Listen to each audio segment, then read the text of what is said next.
linking information security and business continuity under ISO 27001. Folks, I want you to think, what does this target tell you? Some answers would be that information security directly helps in business continuity. However, I would like to tell you how this is also a great advantage to getting a new client for your security business. In case if you have one, as I have many stories of the past where just by implementing ISO 27001 in your organization, you can unlock new clients and new tenders for yourself. The first half of the talk is much more going to be business oriented and also how operations happen. However, the second half of the talk is going to talk a bit more about the technical aspect of things and how conflicts happen while your teams have similar interest in having the advances of the organization. So, without further ado, let's get started. Allow me. Scenario. Let's imagine this: a company that previously has ISO 2001 certified, confident in its security posture. Everything is green, all lights are green, everything is good. And suddenly a sophisticated ransomware attack happens. Its operations are crippling, the encryption systems fail, all the red lights are up now. And the ransomware guy is asking for the payment, of course. That's what ransomware is. We live in an age, 2026, that it's not about whether a system is gonna get hacked or not. It's more about when is it going to hack because of how advanced the technology is coming through, and there's so many new kind of attacks that even we have to start this thing called AI red teaming, where we have to train AI models into being the attacker rather than the defensive side of things. So we can understand how AI happened to take over and how AI botnet army does all the kind of things to take an attack on an organization.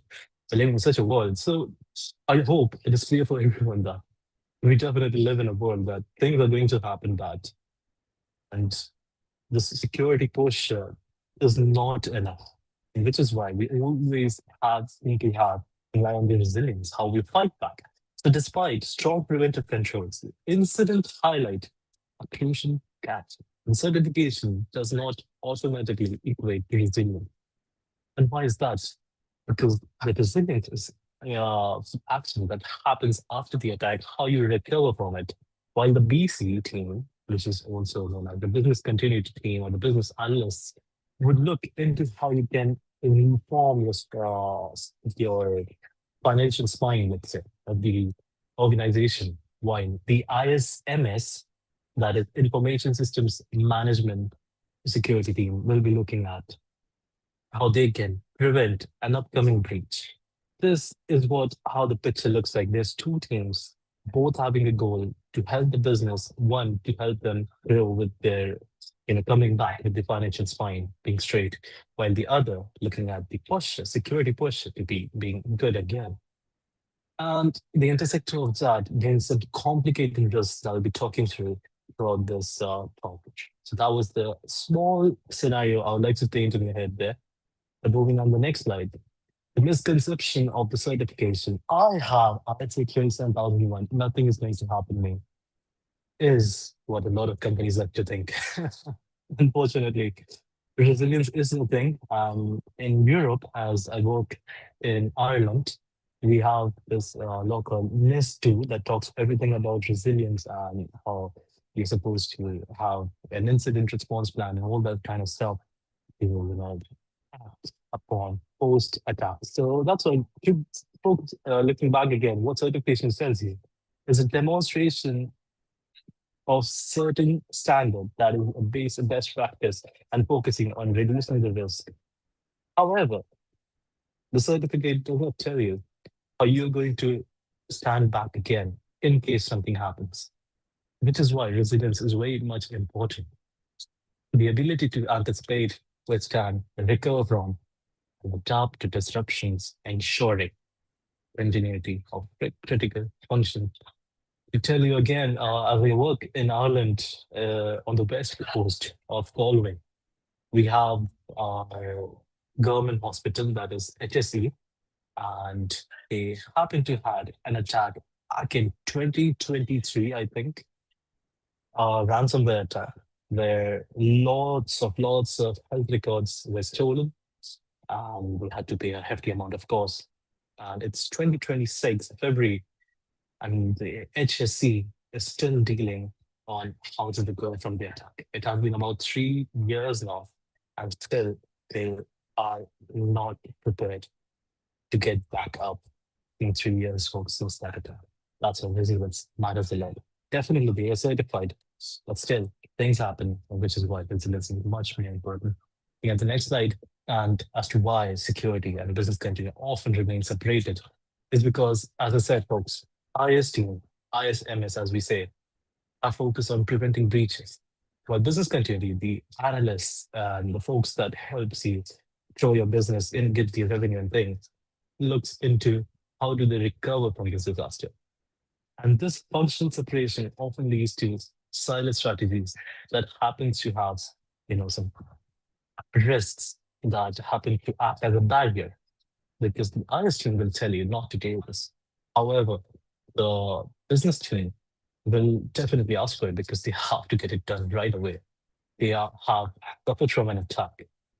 So if I were to paint another picture, think of it this way. Let's say a business team ask, would like to publish a report of their financial year and have some new investors coming in their organization again. While the IS team tells them, folks, do not expose our financials out there.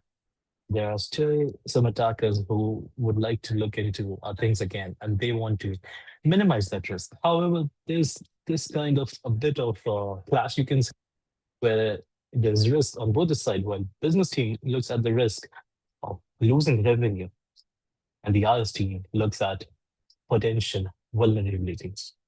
And folks, such overlapping of efforts introduces critical vulnerabilities. Yeah, the next slide that we have is the structural connector of ISO 27000. And it's not only about the information security, it's more about the framework of how the integrated risk management is done. By any chance, folks, if anyone is here from India, let's say, I recently visited India. Actually, I'm still in India, my hometown. And I was shocked to learn that in India, it is not common to have risk management in a lot of organizations, while having risk management in Europe is a more of a must thing. And this happens to be a thing in Europe because of the European AI Act that is much more a risk-based approach rather than the Indian AI Act happens to be much more of a harm-based approach. So in India, it's a bit hard to find folks actually looking into getting into risk management, while in Europe, which is something that is enforced upon you. And definitely, it's good to be proactive.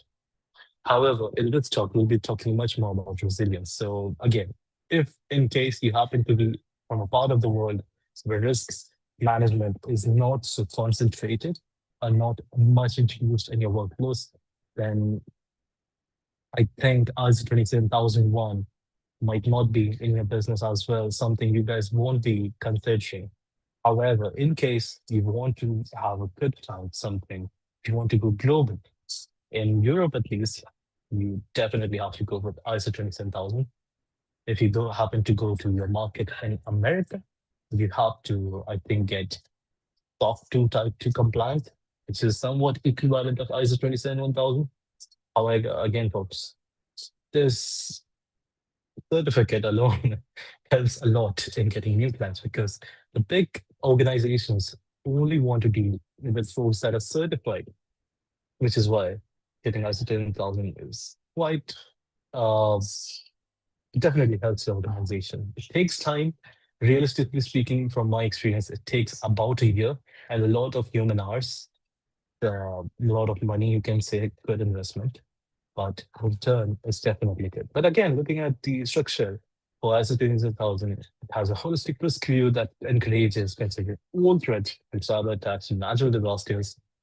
And the integrated controls talks about promoting the controls that serve both security and continuity objectives, as well as the management commitment requires leadership.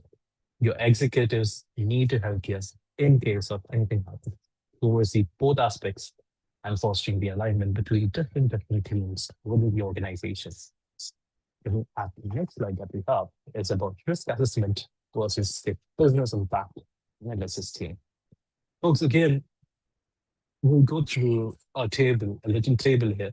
While as you see in risk assessment, it talks about identifying potential threats as well as the business impact. It looks at identifying critical business process and the dependencies on them. While risk assessment looks at the likelihood and impact of security incidents, the risk matrix, as you might have heard of, while the business impact analysis look at quantifying the financial and operational impact of disruption. And again, risk managers happen to focus on preventive and detective controls, whereas business impact looks at the recovery time and the recovery point, these objectives. These both are complementary, providing distinct, but essentially their perspective for resilience planning is almost similar, you can say. But again, due to the interaction of both these circles, there's a bit of risks that happen to act as a barrier. I'm going to explain this again in the second half of the talk, where we'll be talking a bit more practically, and there's going to be a little visual that will help you understand how barriers happen to intersect and what comes out as an outcome for this intersection. But again, looking at the next slide, the risk appetite, the strategic build to resilience. Folks, I'll go with the definition that I've wrote down here. Defining an organization's risk appetite is crucial because, of course, it's a very big organization happening lots of processes, lots of people, there's lots of risks, of course. And it dictates the acceptable level of risk an organization is willing to take. There's always a risk. There's always a risk. But the question is, how much risk are you willing to take? How are you going to score that risk? Is it a large risk for your business or not? So it's very important on how literacy and intelligence works here. As literacy tells you on identifying the risk, intelligence is a part of the thing that helps you take decision on how do you act upon this risk. Again, effectively, this bridges the security and business continuity decisions. A clear risk appetite guides investment in both preventing security incidents and ensuring swift recovery from them, allowing these functions with strategic business goals. So if you happen to understand the good risk appetite of, let's say, a client, or if you're in your own organization, I like to use the word client because I used to work with companies that happen to be cybersecurity companies helping other organizations, with the security posture. If you are talking to your own company, then your own organization. That's pretty much why I happen to use the word client sometimes. But remember, it's always about the organization and the businesses. Okay, the next slide, three-layer resilience models. The first one is definitely to prevent. It's the small one, reduce the risk through proactive policy. The second one is to detect. We folks always have heard of this. The first step to solving a problem is from understanding the problem, identifying whether the problem exists or not. So detecting it and responding to it was definitely critical. And the everlasting thing is to recover from it. As I mentioned just about here, about 3 years ago, when HSE, the hospital that we have in Galway, the west coast of Ireland, is still recovering from it. And yes, it takes time. How do you happen to recover? How you can recover in a better fashion is by having a better incident response, having a better detection and responding plan, and ultimately having better prevention. So again, When you look at, if you start at resilience, you come down to prevention. If you start prevention, you come down to resilience. It's a very linear way of solving your problems in security world. But again, folks, it's very important every step. Again, looking at the next slide, which is almost going to be the end of our first half of the talk, is the Annex A in the ISO 23001 and what it talks about regarding the availability related controls. The A.12 operation security controls like backup, logging, and monitoring are vital for maintaining system availability and recovering from incident. The second one, 8.70, talks about information security continuity, explicitly addresses the need for information security, continuity management, planning, and testing, while the last one talks about compliance, which is generally my favorite one. Some people like to call compliance as the less exciting side of the cybersecurity. But again, compliance is very important, folks. Checking all the check boxes there, ensuring and adhering to legal and contractual obligations related to information availability. If I recall very well, I think in Ireland, I might be incorrect here, but I think in Europe, there's a rule if in case, according to NIST, I think, if in case there's any data breach, any kind of attack that might have happened in your organization, you are supposed to report. You cannot hide it. You must report it, else there'll be a bit of fine on your organization, which is why you should be very well aligned with the compliance. If you fall in trouble, make sure at least you're compliant, or else you fall in another trouble. Things happen, folks. Coming to the last slide of where before painting the picture that I already talked about earlier is the modern threat landscape and how it converges risk. So allow me a moment to sip a bit of water.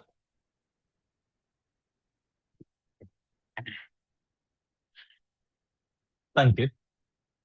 Ah, everything is shifting to cloud, as we all know. The products that we used to buy back in the day, the license keys, they are not license key anymore. The subscriptions, everything almost. If we were to talk about gaming, I happen to be a very big fan of gaming. If I look at the world of gaming, that's also shifting to cloud gaming. If you were to look back in the day when DVDs used to exist, they also transported to cloud. We all watch Netflix. Folks, everything is moving to cloud. If you talk about the most booming business that one can own, is SaaS. So again, folks, everything is moving to cloud. There's new technology. AI is coming in, which is helping ransomware. And lastly, the supply chain vulnerabilities, this disruption again and again in Windows ecosystem.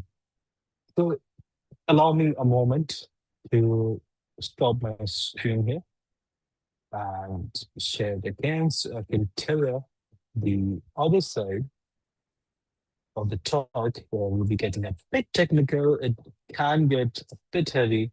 So please be open to the questions in the chat and I'll address them at the end of it. So we keep the life easy for myself as well as for people who can address all the questions at the end. But feel free to put it down in the chat. Folks, again, I'm going to read this little piece that I had wrote down.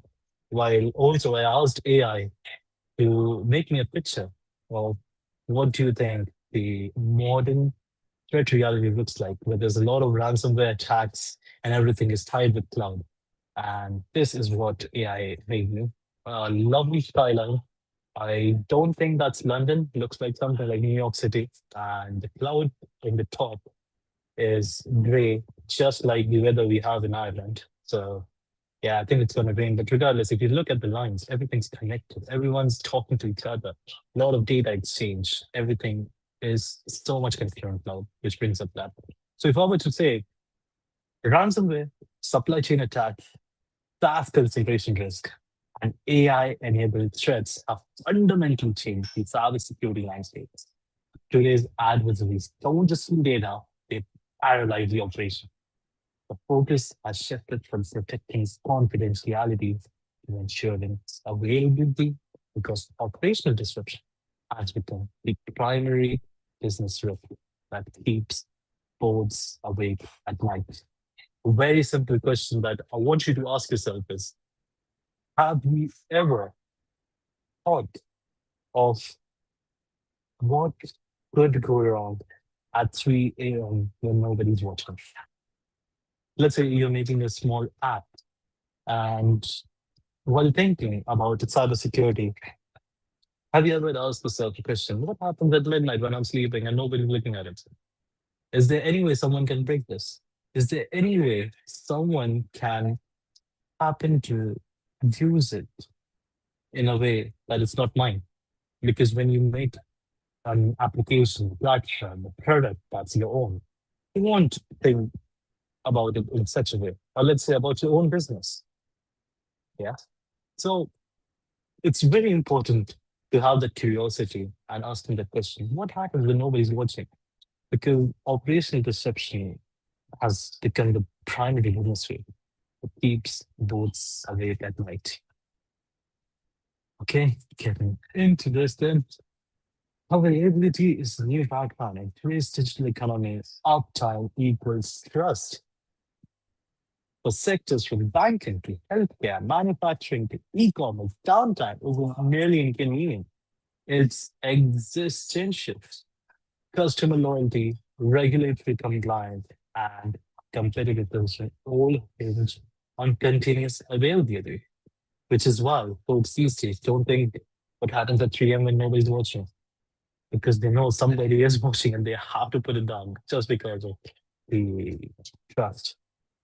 So when systems go dark, trust evaporates, the revenue stops, and competitors gain ground, which is why.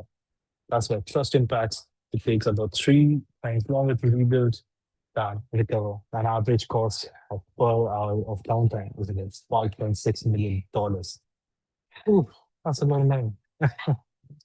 What a modern service level agreement standard, say SLA happens to be a piece of paper that is an agreement talking about your cloud service and how much they happen to expect an upfront. These days, it's 99.9%. So you can tell the following is the demand in the modern world we live in. Ah, when security investment fails, of course, you had invested in the ISO 27001 certificate for your organization, and you still happen to get a ransomware attack. So what happens then? Prevention paradox. Many organizations invest heavily in preventive control, firewalls, endpoint protection, identity management, yet possesses minimal recovery capability. When an incident inevitably occurs, they discover a critical misalignment. Their risks assessments focused on likelihood and not business impact. It is very important to think about bringing factors and back as well when we talk about the likelihoods. A simple risk matrix talks about likelihood and severity, and then you get the risk score. But often folks happen to miss out thinking about the business impact, which is why strong gates but no escape plan. As you happen to see here, this big castle that is very strong. There's no escape way out of it. I don't happen to see. Might be an underground tunnel, let's say, but we can't see it, and might not be the most convenient thing in the world. So yeah, advanced detection, but slow response. Yeah, that bad. That's why response would definitely be good. Compliance achieved, but the resilience happened to be absent here, which is why sometimes the security investments happen to fail. And yeah, that's just what we call the security investment happen to fail. That there's no resilience, there is no backup plan, but we are isolated 10,000 from that. Looking at the next slide and the cost of silent kernels. So, folks, as you see on the left is the information systems management security team. On the right, we have the business continuity team. On top, we have the barriers. They both have an intersection of shared goals that both want the organization, one to make more revenue and one to protect its revenue and employees, of course. This is definitely the biggest asset of an organization. However, due to certain barriers, there's duplicated risk assessment, and due to certain barriers for BCD, there's conflicting priorities.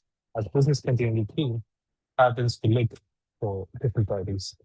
And an intersection of barrier, the security team, the business team, there's a delayed response and missed integration.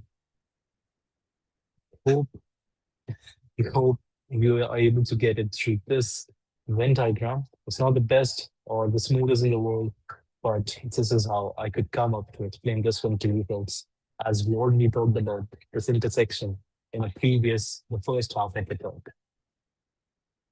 Now, now, a simple and a linear way to understand how does the integrated information systems management security team, as well as the service continuity management security team happens to work. There's risk assessment that talks about threat and the impact, and there's a business impact analysis. This is very critical. Many companies happen to oversee this, recovery objectives and drive control design. Then we come into the control design. How are we going to prevent, as well as how are we going to recover? And then the incident response, security, and the continuity of acting together.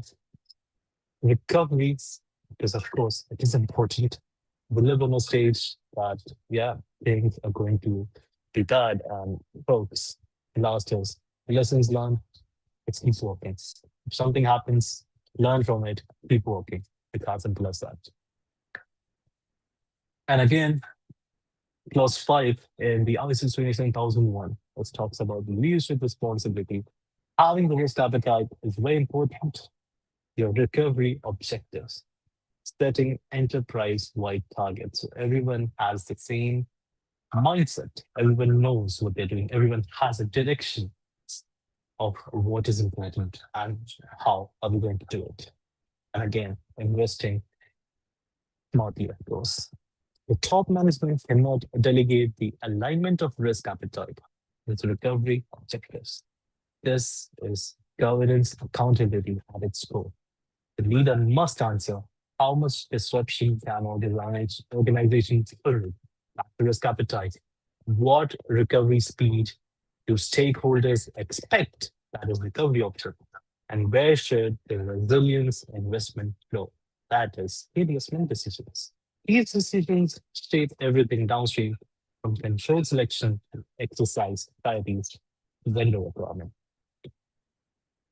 I feel that might have been a bit too much for you folks, just in case, but I think this is probably the most important piece of saving your organization, communicating the risk to the higher level executives, having clear answer, having a clear plan, having a very clear decision to support the organization proactively as well as reactively. So, since I was talking about risk appetite, let's talk about what actually matters. Compliance metrics tells us what we have documented. Resilience metrics tells us whether we'll survive.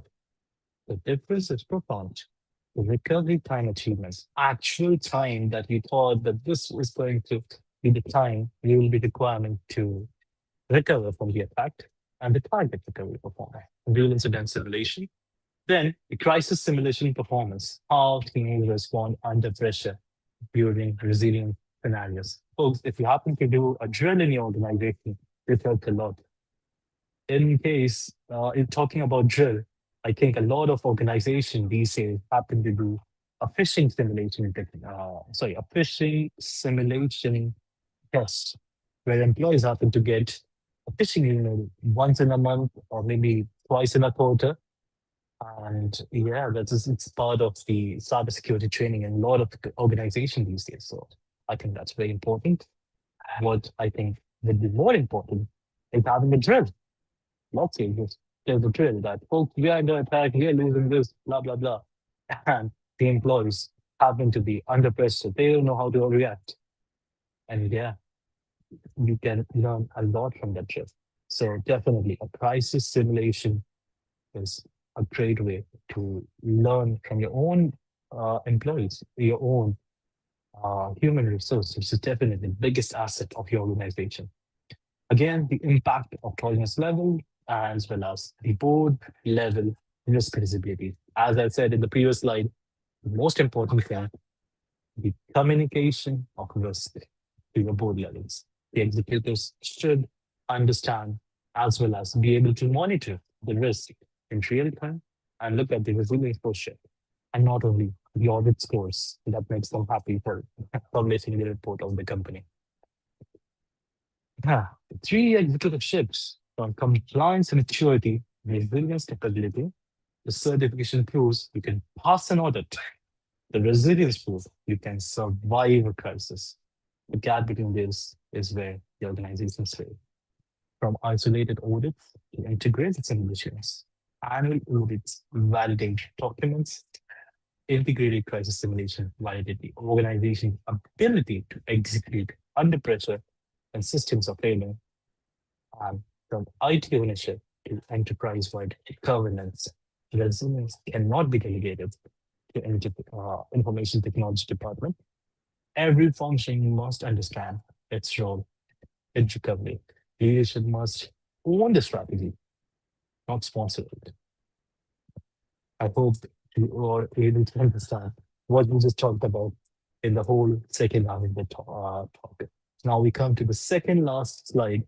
And folks, you will be having a break from me after this one because I've been talking too much and I would love to know if there's any questions you might have. But again, allow me to get through this very quickly.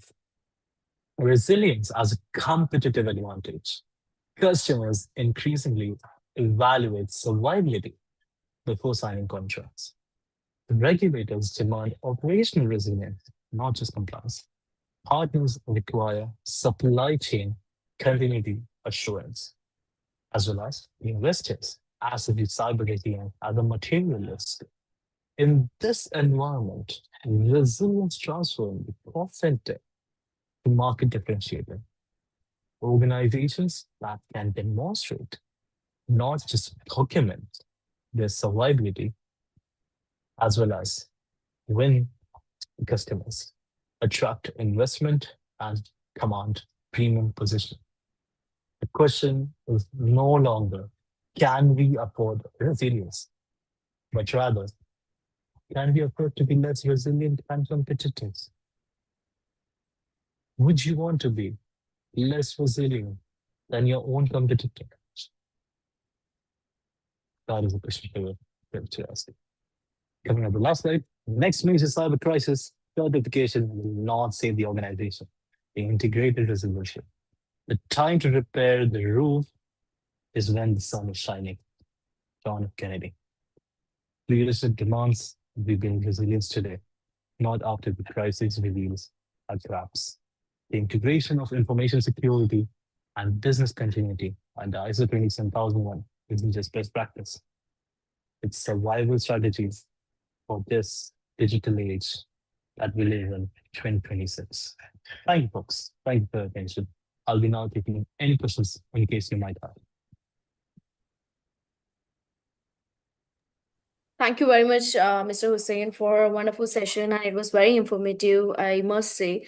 As we're open for the Q&A, I would love to request all the participants drop your questions in the chat box right away, as we still have 10 to 15 minutes to cover all the questions. Um, I can see we have got one question from Raj. A question is risk appetite. I'm so sorry. How can an organization meaningfully quantify and articulate its risk appetite using measurable metrics, and to what extent to do these metrics truly reflect the organization behavior? Thank you for the question, Raj. That is a very interesting question. As you're talking about risk appetite, definitely. It varies from organization to organization. However, I think the question asks more about what is the way you would be able to measure. You're more like asking for a framework to measure this risk. Hmm. Very interesting. You know what? If you look at the NIST 2 guidelines, I think that should definitely help with this one. Sorry, I'm not able to see the question yet. Yeah. If you look at the NIST 2 guidelines, that is how I think it works for the Europe at least. You have to these metrics truly affect the organization better. Yeah, it a risk appetite again, if I were to explain it again, is basically your ability to take the risk. There's always a risk, but how much can you accept?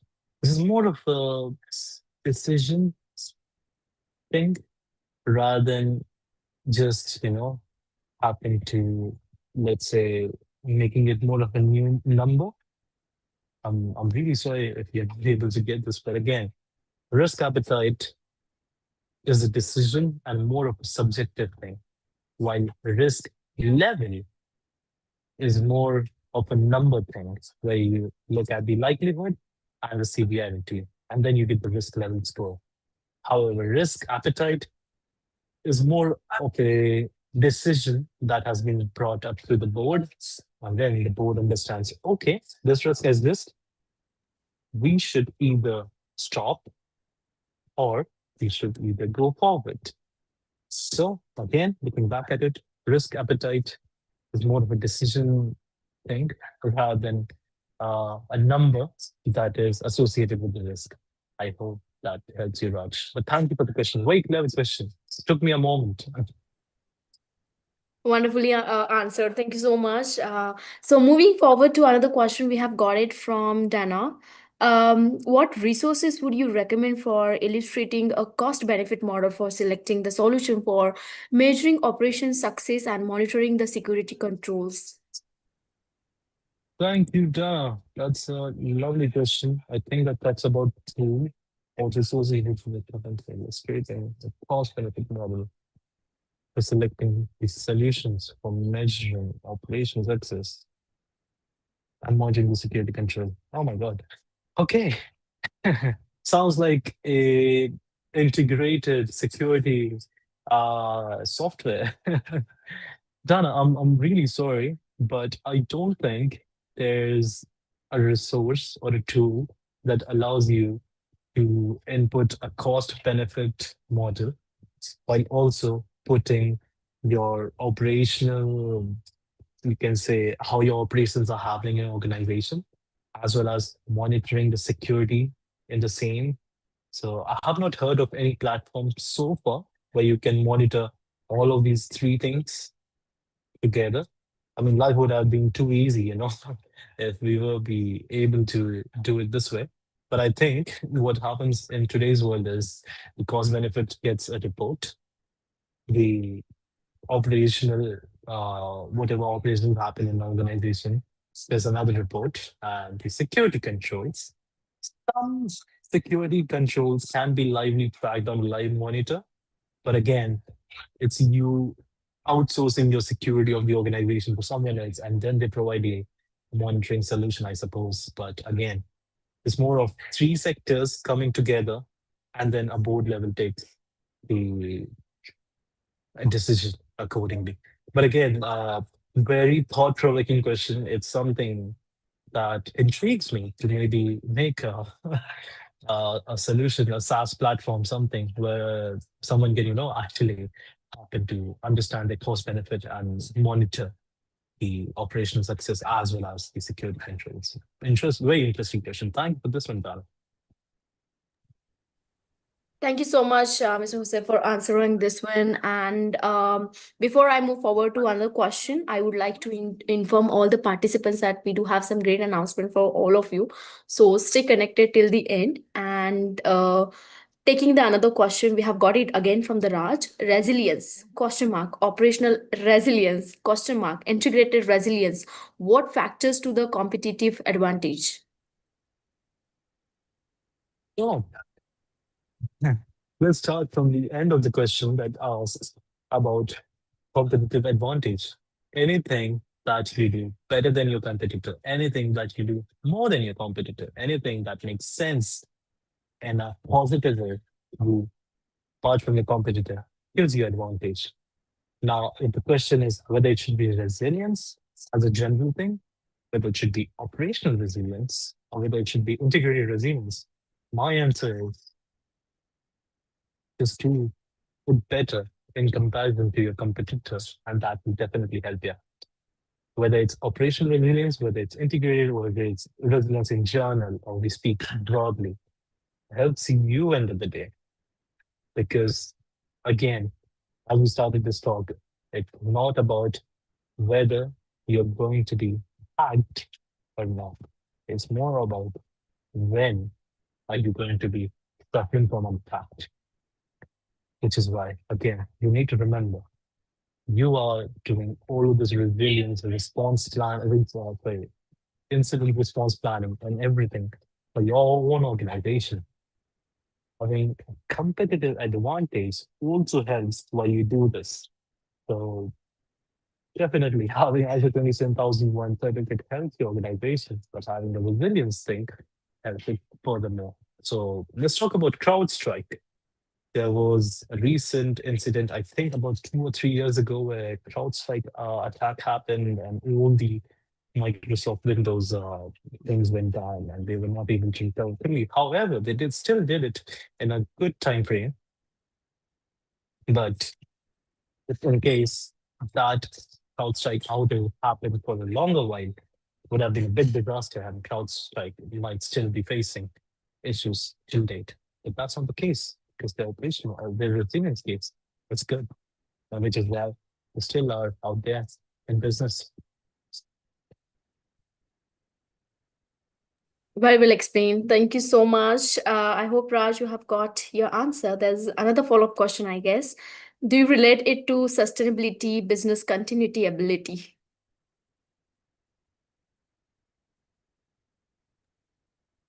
Do I relate resilience to sustainability?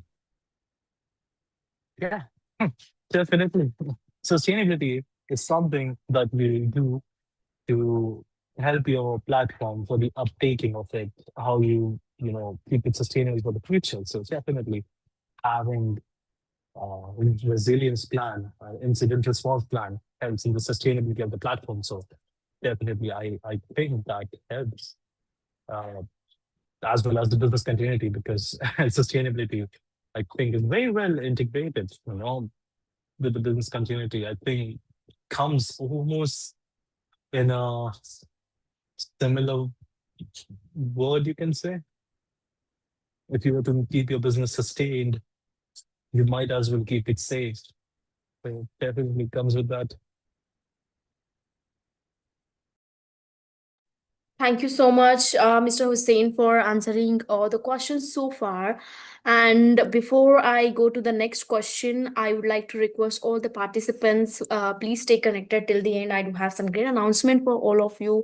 And also, please share your feedback related to today's session or any feedback for GSTC on reviews.io. We're happy to take it, all the feedbacks from there. And let us know if you have any further question for our speaker today. Otherwise, we will proceed with the closing where I'll be announcing some great news for all of you. So let us know. We'll be waiting for next 1 2 minute for the question and we'll move forward. And meanwhile, I would like to tell you all if you have question later on, in case if you get any, feel free to reach out to a speaker. I have already shared his LinkedIn profile link in the chat box. So feel free to reach out to him if you have any question later on, if you want to discuss anything related to today's session. And if you have any question for GSDC, feel free to drop your question over social media. You can use the LinkedIn platform and tag GSDC. We'll make sure that one of our subject matter expert will get back to you with the answer. Thank you so much. So that said, I cannot find any question in the chat box. So we will proceed with the closing. And before I take the hand roll back from our speaker, we would love to hear final thoughts from you, Mr. Hussein, for all our participants today who joined us. You again, people, for inviting me. Thank you, GSDC, for giving me a chance to talk about the topic that I love to yap about with all my friends coming here on this platform, hearing from our participants their amazing question, and especially Dana, your question regarding the platform. Uh, Definitely, this is something that's going to stick with me even after the event. I might sit down someday and make a platform out of this, but I think definitely it has been a life turning point for me to come and give this session. This is definitely the first webinar I've done in my career. I'm looking forward to many more. However, I recommend the participants today to look at the GSDC Information Security Auditor Lead Implementer certificate. Definitely recommended, folks. Get one. It helps with your organization, helps you to get a good, let's say, job, a promotion, something you're looking for. Thank you, people. Thank you so much, Mr. Hussein, for amazing session. We are always look forward to have such an amazing and informative session to GSTC, and we will look forward to have more collaborations and more sessions with you. And thank you so much for sharing our certification program information. And yes, I'll be announcing all the certification related to ISO that we have. So stay connected, dear participants. And again, thank you so much, Mr. Hussein, for your kind words. So moving forward to the session, as I mentioned that I do have some great announcements. So here it is regarding the today's featured session we had on ISO. So you can go for any of the certification certified ISO 42001 2023 lead auditor, so ISO 27001 2022 lead implementer, lead auditor, and lead auditor 27001 2020. You can check all the information in detail on our website, or you can get in touch with a learning advisor for more details, of course. And you can use this ISO lead 20 to get 20% discount on any of the certification in case if you're planning to opt out. And let me tell you all here, these certifications are globally recognized ones. We will provide the learning resources where you'll be getting case studies to work on, e-learnings, book of knowledge, and that will be provided by GSTC. The certifications are lifelong learnings, which gives you learning flexibility as well. You'll be getting chance to connect with our training partners across the globe. We have the training partners associated with us, and you'll be getting an opportunity to work on capstone project, that is something real-time AI simulation practice, right? So get in touch with a learning advisor to understand more about the certification and all the benefits that we have regarding the certification programs. I have already shared the offer details along with the link and the promo code in the chat box. So this is regarding the utility tool.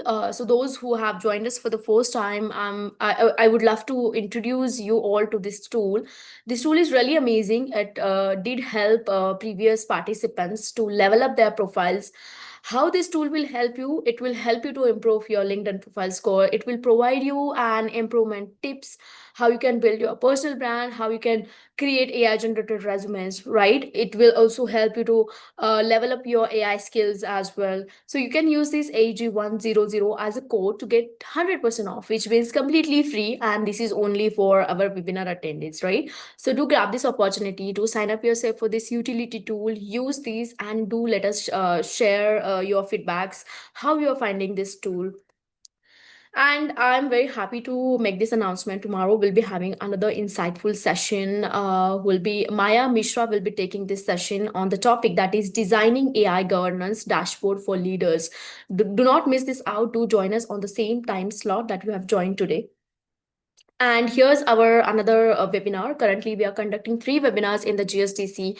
One is on ISO that we just attended, and another is happening on skilled in generative and agentic AI, transforming risk, compliance, and growth. If you're AI enthusiast, do join this session as well. This is happening from 9 to 13 this week. We have this incredible AI experts lined up for this entire series. And the time slot, please make a note. This session is happening at 7:30 a.m. according to Central, 9:30 p.m. Singapore, 7 p.m. Indian Standard Time, and 8:30 a.m. Eastern Standard Time. So you can join according to your time zones. And this is another series happening on learning and development beyond training, how modern organization build skills, performance, and workforce readiness. This is scheduled this week, 9 to 13th Feb 2026, with a time slot 9:30 a.m. Central, 11:30 p.m. Singapore, 9 p.m. Indian Standard Time, and 10:30 a.m. Eastern. We have incredible experts lined up for this series. So do join us. And I have already shared all the registration link along with the WhatsApp link in the chat box. If you scroll up little bit, you'll find all the registration link. So do join us. I believe that you have already registered for the AI. You can register yourself for another two series, or you can reshare this link with your friends or colleagues who are interested towards these sessions. And let's congratulate to our referral champions who have referred maximum people to our session. Appreciate their efforts for their efforts they're taking, referring people towards session like this, powerful and knowledgeable, right? So I'll be announcing all the final winners at the end of this series. So you still have a time to refer maximum people and be winner. All the top three winners will be featured on the GSDC Wall of Fame, and we'll be getting back to all the winners who have referred maximum people. So the eligibility criteria is that you have to earn 50 or more than 50 points to be eligible, and we'll be getting all those winners with a reward which is worth $400. So grab this opportunity to refer maximum people. And in case if you're looking for any speaker opportunity with GSDC, feel free to share your speaker profile with us. You can share it with me at pritam@gsdcouncil.org or pratibha@gsdcouncil.org. We do have a global platform for all of you, which is learning capsule, webinar, and podcast. And we would love to connect with you all over social media. You can scan this QR, connect with us over LinkedIn, check our website for more information regarding all the certifications that I have mentioned earlier in my previous slide. Also, connect with us over the WhatsApp group to get daily update on event boot camps that we often conduct for all of you. And please do connect with us over the WhatsApp group where we'll be announcing all the new launches on the certification program. And please do share your valuable feedback on reviews.io and Trustpilot, and let us know how you are finding our sessions so far, and if any improvement idea or any feedback for GSTC. And thank you so much, everyone, for joining today's session. I look forward to have more sessions with you all. Until then, keep learning and take care of yourself. Thank you very much, Mr. Hussein. I'll see you again. Thank you.